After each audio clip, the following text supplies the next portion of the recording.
This week, the senators who are sitting down with Judge Amy Coney Barrett are meeting an incredibly impressive jurist and highly qualified nominee. They're hearing from the professor whom former colleagues call, quote, mind-blowingly intelligent, one of the most humble people you're going to meet, and the complete package. They're meeting a law school valedictorian, an award-winning academic, whom peers praise for her lucid, elegant prose, piercing legal analysis, and absolute dedication to the rule of law. And senators are meeting the distinguished circuit judge, whom the liberal law professor Noah Feldman says is a brilliant and conscientious lawyer who is highly qualified to serve on the Supreme Court. Some of our Democrat colleagues have decided they will refuse to meet with Judge Barrett. Several have volunteered that their votes will have nothing to do with their qualifications, as though that were something to be proud of. The Democratic leader says, quote, it's not her qualifications. The junior senator from Delaware says this isn't about her qualifications.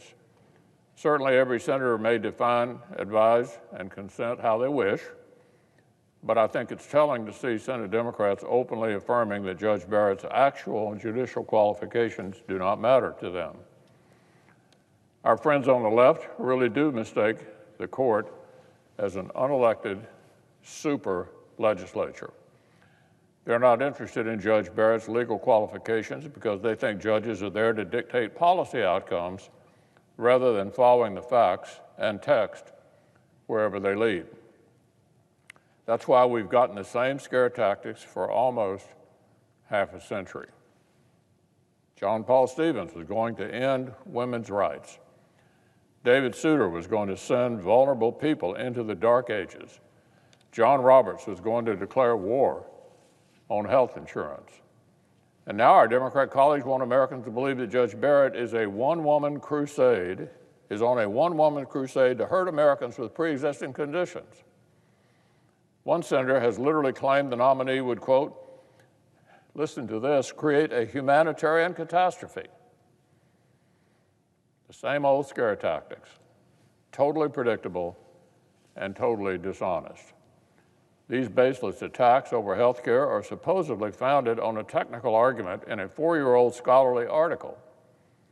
Then Professor Barrett analyzed the Supreme Court's ruling on one piece of Obamacare, the unfair, unpopular, individual mandate penalty, which we have since zeroed out.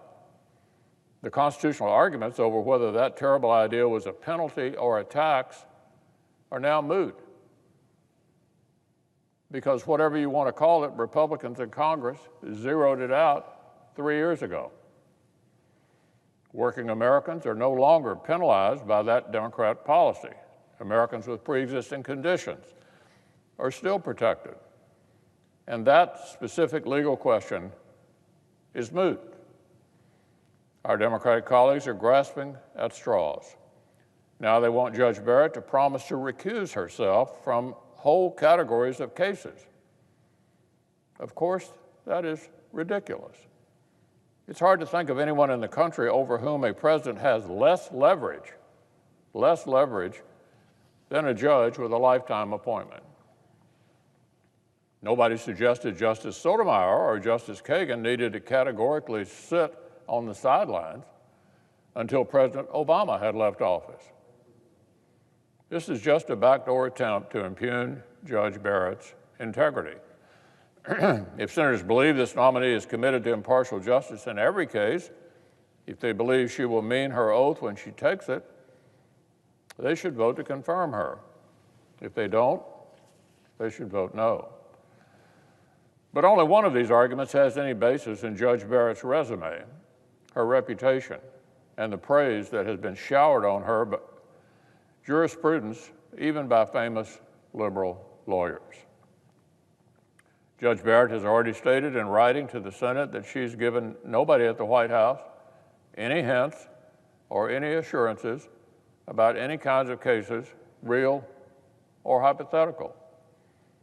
It is only Senate Democrats who are trying to extract promises and pre-commitments. It is only Democrats who are trying to undermine judicial independence. Last night on national television, former Vice President Biden refused to rule out the radical notion of packing the Supreme Court. He ducked the question. In Washington, when you duck the question, you know what the answer is. That's exactly what they're up to. That's exactly what they intend to do. Last year, our colleague Senator Harris said explicitly that she was open to it. Another way of saying that's what they intend to do. Numerous of our colleagues have refused to rule out this radical institution-shattering step.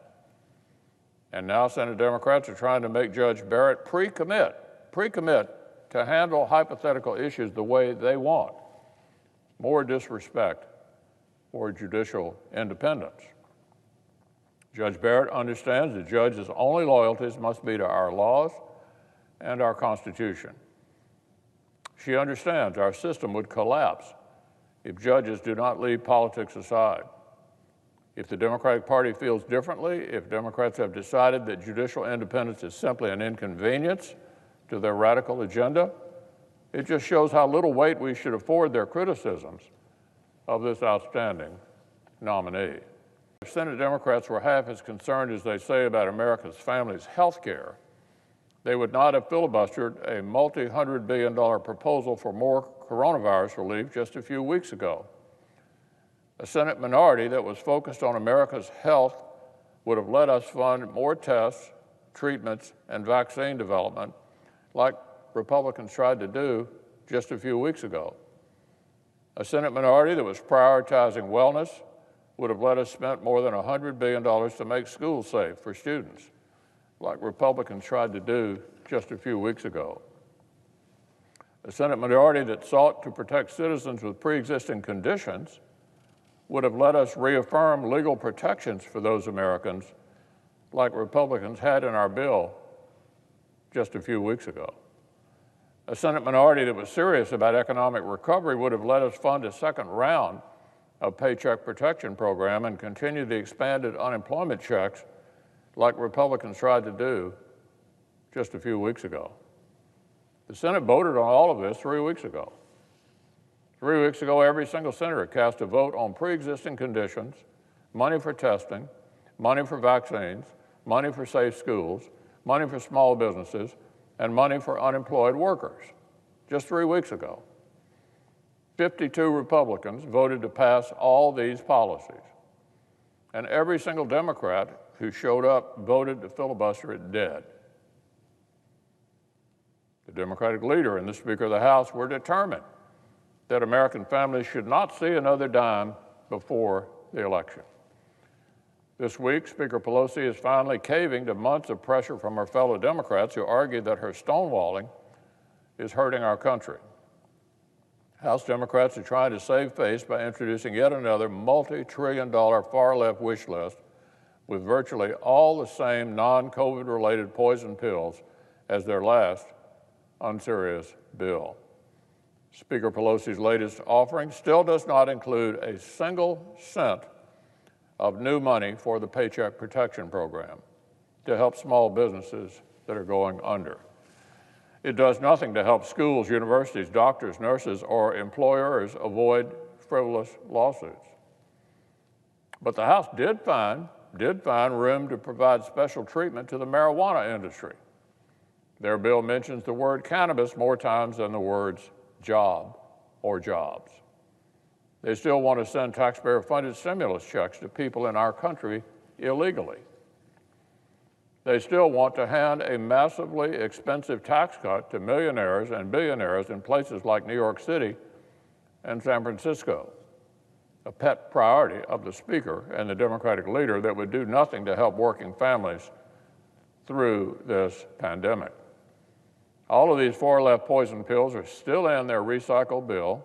They have no intention of making bipartisan law for American families, but there are a few changes from the last bill. So get this, Mr. President. Now that supporting law enforcement has become less than fashionable on the far left, listen to this, Democrats have actually taken out hundreds of millions of dollars for hiring and assisting police officers. Let me say that again. In this latest version, there were at least some changes. Now that supporting law enforcement has become less than fashionable on the far left, Democrats have actually taken out hundreds of millions of dollars for hiring and assisting police officers.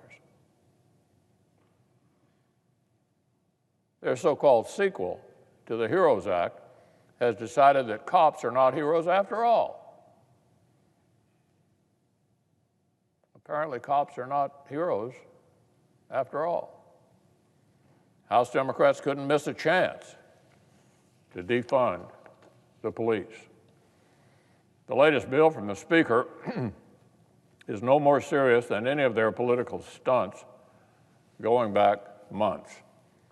If they continue to refuse to get serious, then American families will continue to hurt. Less than a month ago, every single senator voted on providing hundreds of billions of dollars for kids, jobs, health care, and reaffirming protections for pre-existing conditions. 52 Republicans voted to advance all of these things, but every single Democrat who showed up voted to block them. The American people are still hurting, layoffs are still mounting, families still need more help, and the health care fight needs more resources. One side voted to supply all that help. The other side decided to block it.